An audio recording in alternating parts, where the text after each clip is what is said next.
मेरा नाम पल्लवी है। मैं देखने में बहुत ही ज्यादा खूबसूरत हूँ। मैं अपनी खूबसूरती का फायदा उठाकर एक कंपनी में जॉब करने लगी थी। दरअसल जब मैं पहली बार कंपनी में जॉब के लिए गई तो वहाँ मैं एक 50 साल के बूढ़े आदमी को देखी। वह और कोई नहीं बल्कि कंपनी का मालिक था। मैं उस आदमी के आंखों में इस कदर देखने लगी कि वह मुझे नौकरी देने से इनकार ना कर सका। वह आदमी मुझे अपना पर्सनल सेक्रेटरी रख लिया था। जॉब के कुछ दिन हुए थे कि मेरे कंपनी में एक जवान लड़का आता है जिसका नाम रोहित रहता है। रोहित मेरे बॉस का इकलौता बेटा था। रोहित देखने में बहुत ही हैंडसम था और उसका हाइट 5 फीट 9 इंच था। मैं जब उसे देखी तो उसे देखते ही रह गई। अब मैंने सोचा कि कब तक मैं यह जॉब करती रहूंगी, मुझे कुछ ना कुछ करना चाहिए जिससे मैं इस रोहित को अपने जाल में फंसा सकूं। मैंने जानबूझकर अपने बॉस से कहा कि यह आदमी कौन है। बॉस हम दोनों को एक दूसरे से परिचित करवा देता है।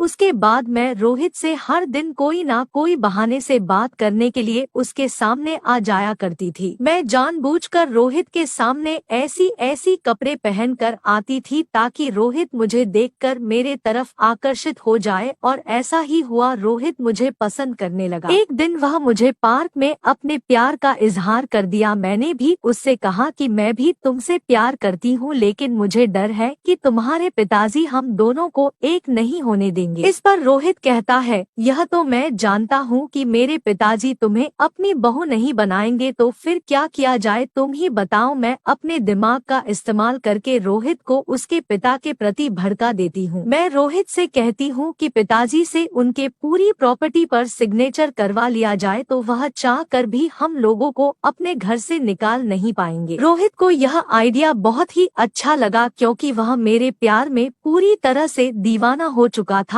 एक दिन मैं अपने बॉस के कमरे में गई। वह अपने कमरे में आराम कर रहे थे। वह अचानक मुझे देखकर मुझसे कहने लगे, क्या बात है, आज तुम मेरे घर पर आई हो, लगता है कोई इमरजेंसी बात है। मैंने कहा हाँ, कई दिनों से आपसे मिली नहीं थी इसलिए मैं आपसे आज मिलने आ गई। मेरे बॉस की आंखों में चमक आ जाती है और फिर वह मुझसे लिपट जाते हैं। मैं उनका फायदा उठाकर उनके प्रॉपर्टी पर सिग्नेचर करवा लेती हूँ और फिर सुबह होते ही अपने घर की ओर लौट जाती हूँ। जब मैं रोहित को प्रॉपर्टी के बारे में बताती हूँ तो रोहित बहुत ज्यादा खुश होता है, लेकिन उसे यह तो पता ही नहीं था कि प्रॉपर्टी का सारा शेयर मेरे नाम पर था। मैं जानबूझकर सारी प्रॉपर्टी अपने नाम करवा कर रखी थी। रोहित अपने पिता के पास जाकर कहता है कि मैं पल्लवी से बहुत प्यार करता हूँ। उसके पिता बहुत गुस्सा हो जाते हैं क्योंकि उसके पिता के भी तो खाता मेरे में ही चल रहा था। मेरे बॉस अपने बेटे को सारा कुछ बता देते हैं कि मैं भी उनसे हर वक्त मिलती रहती हूँ। इस पर दोनों गुस्सा होकर मेरे पास आते और मुझसे कहते हैं कि निकल जाओ मेरी इस कंपनी से। तभी मैं हंसने लगती हूँ और कहती हूँ, यह तुम्हारी कंपनी है या फिर मेरी? मैंने जानबूझकर सारी प्रॉपर्टी अपने नाम करवा कर रखी हूँ। मैं जानती थी कि ऐसा भी वक्त आएगा जब तुम दोनों मुझे मिलकर यहाँ से निकालने की कोशिश करोगे। मैं जानबूझकर तुम लोगों के करीब आई ताकि मैं यह प्रॉपर्टी को हासिल कर सकूँ। निकल जाओ अब तुम दोनों मेरी नजरों से। रोहित और उसके पिता बेहोश होकर वहाँ से निकल जाते हैं। एक पल में वो सड़क पर आ जाते हैं। इसलिए कहते हैं कि किसी भी इंसान से अपना रिलेशन बनाने से पहले उसके बारे में पूरी जानकारी कर लेना चाहिए, नहीं तो ऐसे ही नुकसान का सामना करना पड़ सकता है।